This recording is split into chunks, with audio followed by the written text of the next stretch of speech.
A trade deal with our friends in merry old England. Here's what he had to say about it. Today's agreement with the UK is the first in a series of agreements on trade that my administration has been negotiating over the past 4 weeks. With this deal, the UK joins the United States in affirming that reciprocity and fairness is an essential and vital principle of international trade. And this deal, as the president alluded to, is supposed to be one of a dozen, Howard Lutnick, Commerce Secretary, saying later, one of a dozen to get done in the coming weeks, they believe.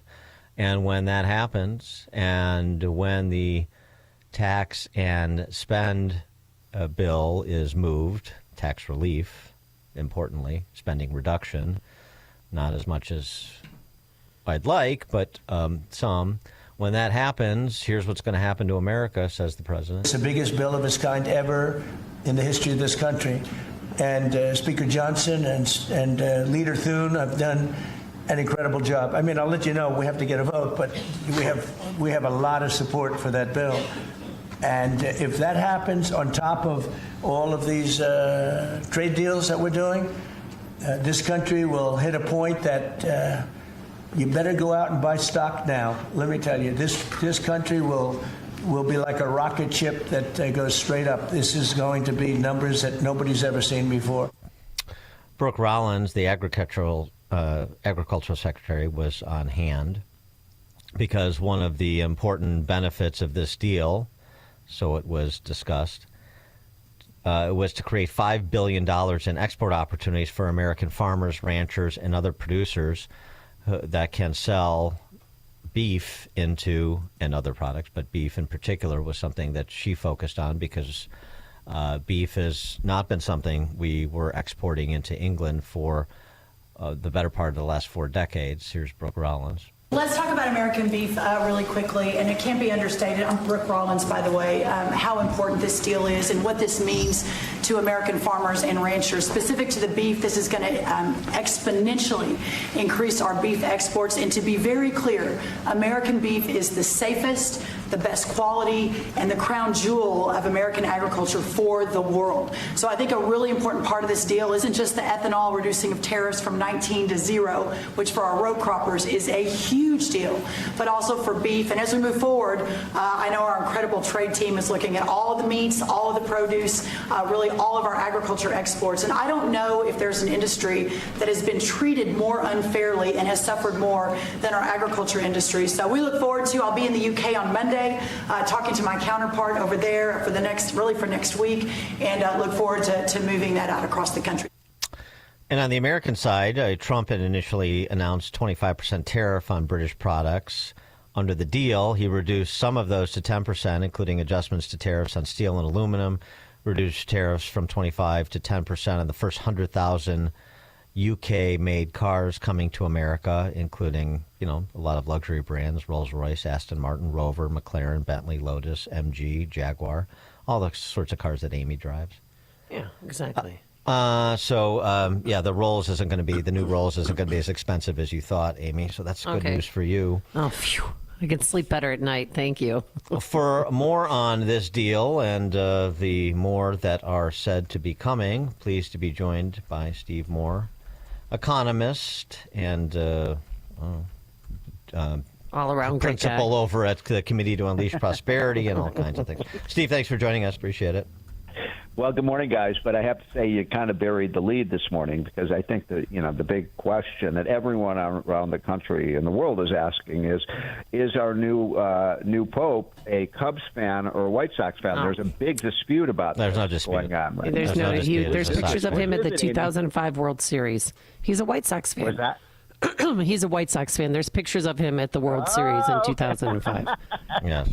All right. Because my Cubs fan friend says but look, if anybody can turn around the White Sox, it's the Pope.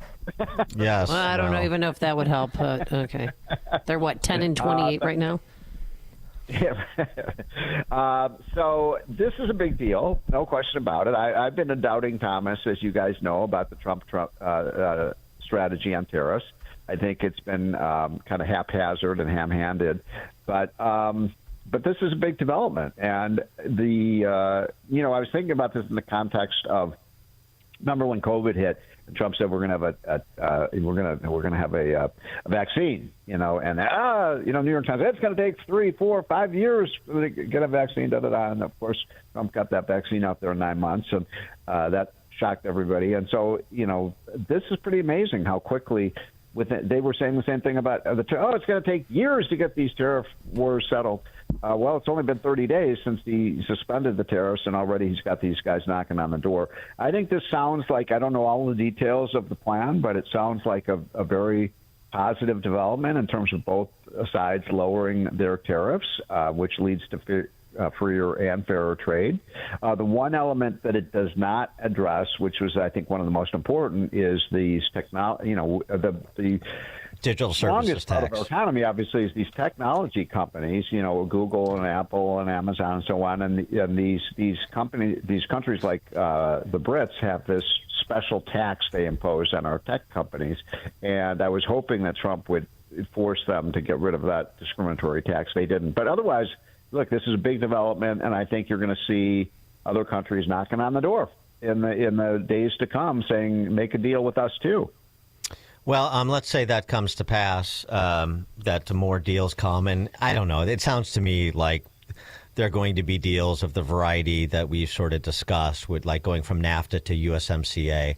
That they're going to, be a marginal net positive, which Maybe. Okay. That's fine. I mean, Maybe. I'll take progress. I mean, I'll take half a loaf if I can't get a loaf. But yeah, there are some things to still. They're going to deal with the digital services tax separately. They said yesterday. Did they? Did they say that? Yes. Mm-hmm. Oh, okay. Well, that's Yeah. good, because that's one of the worst taxes of all. It's basically they're stealing from American tech companies, especially Google, Meta, and all these other firms with these bogus charges. So anyway, that would be a really big deal, and I slept better last night, I have to say, because I've been very nervous about these tariffs. A lot of our factories right now are only running at about 50% because of the tariffs. So we got to get these tariffs behind us. We got to get lower tariffs, but we got to get our factories running again and our business running again. So this is a big deal. How concerned are you on the other part of what Trump mentioned yesterday, the other piece of this that has to get done for America to take off like a rocket ship straight up, like he said? And I'm talking, of course, about the tax relief with these SALT holdouts in the House Republican caucus. They're making, it's the line from that old Eagles song, you're making it harder than it has to be. And the Republicans really are making this hard. They should have had this done, in the first 100 days. And so now then they said, well, maybe Memorial Day. Now they're saying, well, maybe 4th of July. Well, maybe before we go on our August recess. Well, maybe before Christmas. So I'm frustrated with this, Dan and Amy. I think it's taking way too long. I think there's too much uncertainty. And then Trump, and by the way, I'm a Trump guy. I mean, I love Trump, and I've worked with him. But did you see, was it yesterday or the day before, he puts out this tweet saying, well, maybe I will raise the highest tax rate. And I'm sorry, you can't do that. That would be horrible for the economy to raise the tax on our business and so on. So we'll see where this lens ends up, but I think it is going to turn out okay. These SALT, it's ridiculous. These 5 or 6 Northeastern Republicans are holding up the whole bill, and they're threatening the biggest tax increase in American history if they don't get their way to increase this state and local tax deduction. By the way, Illinois is, of course, another state that is affected by that, because you know why? Illinois is a high tax state. My feeling, if you don't like the amount of federal, state, and local tax you're paying, take it up in Springfield. Don't take it up in Washington. Why should people in New Hampshire have to pay more taxes because you're out of control in Illinois? Well, I mean, I completely agree with you, but let me pose this horse trading question to you that I posed to Jim right. Uriel earlier in the week. Just for Uriel, it was what the economic impact would be. Let's say you have to raise the SALT, maybe not to the whatever $45 million that Lawler wants in New York or something, right. But it's ridiculous. But you have to raise the SALT deduction, and you have to increase the top bracket in order to get capital gains and corporate tax cuts. Would you cut that deal. No. I would never support any bill that raises any income tax rates. That is forbidden. It hurts the economy more than it helps it. And, it's almost like saying, I'm a Catholic, okay? So, it's okay if you just eat a little bit of meat on Friday, during Lent. No, come on, no. The rule is zero. We don't raise tax rates. We lower them. And we should be lowering our I'm a flat tax guy, Dan and Amy. I want the rate. Why don't we do this? Here's the alternative to that suggestion. Why don't we just get rid of all the deductions, every deduction, the mortgage deduction, the charitable deduction, this deduction, that deduction, and just lower the tax rates for everybody by about 20%. Right now, do you know what percentage of Americans itemize their deductions today? Very small. 9%. Yeah. 9%. That means 90% of Americans don't even take any of these deductions. Who do you think the 9% are who do take deductions? The rich. The rich people. So you want to soak the rich? Get rid of all the deductions. Oh, Washington will go crazy over that. Oh my God, because then you wouldn't have anything to barter on. The whole. Plus, you put a lot of accountants out of business. Exactly. So my point would be, don't raise the rates. Get rid of all the deductions. Lower the rates for everybody. Make it simple and call it a day. What do you think? Well, I agree with that, but you also will concede that we don't have the caucus composition to do that.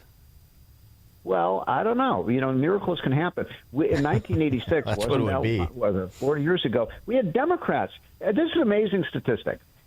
In 1986, when we did the big tax reform, which was a huge, huge success under Ronald Reagan, we lowered the top income tax rate to 28%. That bill was co-sponsored by Bill Bradley and Dick Gephardt, who were Democrats, and it passed the Senate 97-3. Now, how many Democrats today in the Senate do you think would vote for a 28% tax rate? Right, zero. Right. Zero. Right. I mean, do you think we get Dick Durbin's vote on that, or who's your other idiot senator there in Illinois? Duckworth. Yeah. Do you think she would vote for a 28% tax rate? No. Yeah, I mean, that's how far the Democrats have fallen. Anyway, my point is, let's get this thing done. I want to make sure everybody understands that failure is not an option here. If they don't get this tax bill passed by December 31st, we're going to face the biggest tax increase in history. But that being said, Dan, I'm going to put the odds at 85% that this thing is going to get done before the end of the summer. And I agree with Trump. Once this thing is signed, sealed, and delivered, without any tax increases, no rate increases, Mr. President, we're going to have a big boom in this economy. All right. What about the meeting that's happening by chance in Switzerland right now between Scott Bessent and his Chinese counterpart? Yeah. What do we know? Give me the scoop. Come on. That is top secret. I don't know what is going on with that. There is some hope that maybe the Switzerland is acting as a kind of intermediary here to broker a deal between U.S. and China on trade, which would be mega. I mean, that would be gigantic if China agreed to lower their tariffs. So that's all I can say. I don't know if that's true or not, but that is the rumor that maybe that will be the first negotiation between the U.S. and China. And China has to come through the bargaining table here. Their economy. Have you seen those pictures, guys, of the ports in China with hundreds and hundreds and hundreds of ships? All this merchandise, nobody to sell it to. So China's going to have to come to a deal here, and I hope it's quickly. On the spend side, how disappointed were you that Trump's budget framework only had $160 billion in spending reductions? And do you think that the Doge experiment is starting to lose steam, or do you think it will persist? This is frustrating because there is a report out. This isn't even Doge. This is by the government's own auditors, and they found around $400 billion a year that's stolen from programs like the Unemployment Insurance Program, Medicaid, Medicare, Social Security. These are just fraudulent claims that people make. It's stealing. It's like taking money out of your wallet. $400 billion a year. And Doge, discovered pretty much the same thing. So have you been reading these? I bet you see them in Chicago all the time. These Republicans, they're not going to allow, pregnant women to get, we're going to have to shut down rural hospitals. Yeah, because same old. Republicans are. Yeah. What's that? Same Yeah, old, same it's old ridiculous. propaganda. Right. Yeah, it is total.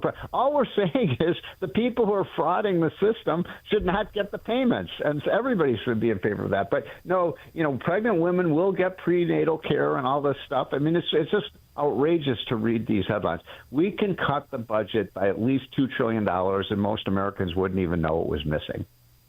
I know. Musk sat down with Laura Trump, and he said 100,000 current federal employees, are also getting unemployment benefits. I mean, just to highlight the fraud. That's what they're double, triple dipping, and the fraud is so rampant that the idea that we can't. What was the number you said? 150 billion? No, I said 100,000. Well, 160 billion is what Trump proposed in terms of spending reduction. Yeah, right. Yeah, that's ridiculous. We have to put another zero on there, my friend. Yeah, I hear you. Steve Moore, economist, author of the Trump Economic Miracle and the Plan to Unleash Prosperity Again. Steve, thanks as always. And by the way, we're going to make the White Sox great again. Oh, okay. That's good. That's going to be tougher than cutting spending. Yeah. All right. Thank you, Stephen Moore. Have a great weekend. And he joined us on our turnkey.pro answer line. It's what Chicago is talking about. It's Chicago's Morning Answer with Dan and Amy on AM 560. The Answer. It's almost time once again for the annual AM 560 golf outing presented by Signature Bank. And this year, AM 560 is proud to partner with the Tunnel to Towers Foundation.